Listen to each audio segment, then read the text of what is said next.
National Weather Service in Lake Charles has issued a tornado warning for Central Rapids Parish in central Louisiana until 8:45 p.m. Central Daylight Time. At 8:12 p.m. Central Daylight Time, National Weather Service meteorologists detected a severe thunderstorm capable of producing a tornado 7 miles southwest of Woodworth, moving northeast at 25 miles per hour.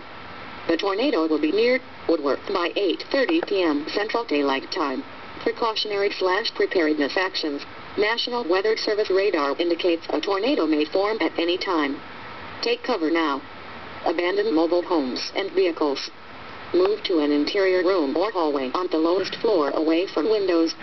A tornado watch remains in effect until 2 o'clock a.m. Central Daylight Time Monday morning for southwest Louisiana.